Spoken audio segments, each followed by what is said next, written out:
आज का जो सुपरस्टार जो शेयर है ना वो है एबी कैपिटल। नतीजे इसके आए, अच्छे नतीजे आए और शेयर करीब 11% ऊपर है और 52 वीक हाई जहां पर ये शेयर था थोड़ी प्रॉफिट टेकिंग का शिकार हुआ था, वहां फिर से पहुंचने की कोशिश हो रही है।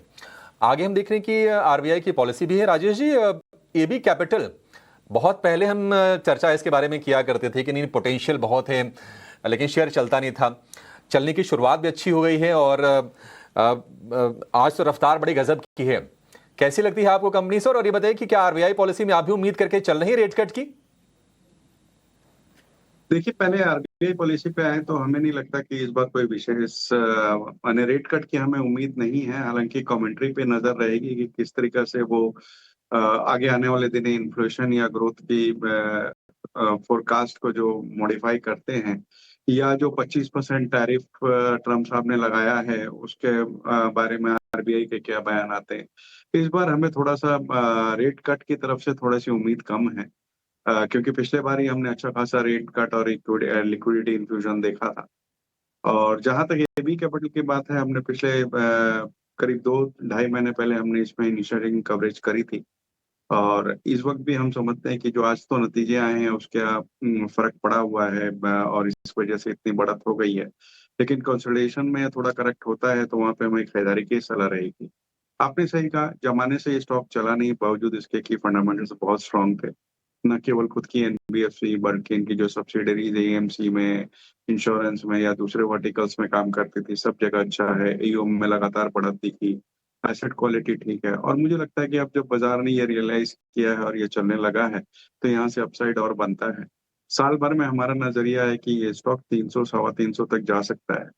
इस वक्त इसमें खरीदारी की सलाह नहीं रहेगी, क्योंकि ऑलरेडी आज ही की रेट में अच्छा खासा बढ़त हो गया। थोड़ी गिरावट आई, 250 240 के लेवल्स में आए तो वहाँ खरीदारी करनी चाहिए। है क्या आज के लिए बीटीएसटी में खास करके? नहीं, बिल्कुल। तो देखिए, ऐसे मार्केट में कुछ बिल्कुल स्टॉक में रिवर्सल एक्टिविटी बनी है और उसी के बेसिस पे हम कुछ बाय कॉल भी लगा सकते हैं। करंट लेवल से मुझे लगता है कि ग्रासिम एक ऐसा स्टॉक है जिसमें मोमेंटम काफी स्ट्रांग है। करंट लेवल से इसे खरीदा जा सकता है। 2790 के करीब ट्रेड कर रहा है। 2760 का स्टॉप लॉस रखे यहाँ से। 2760 का स्टॉप लॉस 2790 में खरीदना है। और हमें लगता है कि वापस से ये स्टॉक एक बार 2870 2880 तक के लेवल्स दिखा सकता है। तो 2870 के टारगेट्स के लिए ग्रासिम को खरीदे और स्टॉप लॉस रखे 2760 रुपए का। 160 रुपए का स्टॉप लॉस ग्रासिम के लिए। ग्रासिम के नतीजे भी इस हफ्ते आने वाले हैं। 8 अगस्त को कंपनी अपने तिमाही नतीजे जारी करेगी।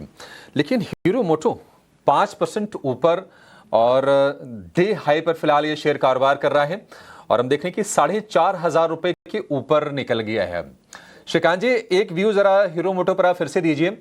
क्या रेंज का ब्रेकआउट आ चुका है? हीरो मोटो हम देख रहे थे कंसोलिडेट कर रहा था, क्या यहां से नई तेजी के लिए तैयार दिख रहा शेयर आपको? नहीं अभिषेक जी, देखिए, बिल्कुल इसमें काफी अच्छा टेक्निकल फॉर्मेशन बना है।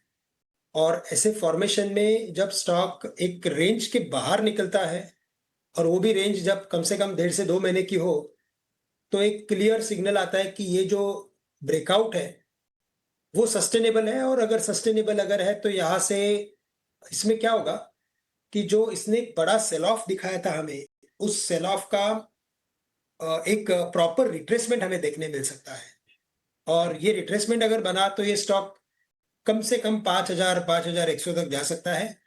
और बेस्ट केस सिनारियो में 5500 तक के भी लेवल्स दिखा सकता है। तो ये अभी इंडिकेशंस आ रहे हैं। लेकिन मैं काफी शॉर्ट टर्म की बात करता हूँ, क्योंकि हमारे जो दर्शक है वो थोड़ा शॉर्ट टर्म व्यू जानने की कोशिश करेंगे। तो मैं यही कहूंगा कि 4500 4550 के करीब ब्रेकआउट के बेसिस पे इसे खरीदा जा सकता है। 4450 का स्टॉप लॉस रखें, यानी 100 पॉइंट का स्टॉप लॉस रखना जरूरी है। 4750 तक के टारगेट्स नजर आते हैं, और अगर पोजिशनल व्यू हो तो 5000 तक के टारगेट्स भी हम बना के चल सकते हैं।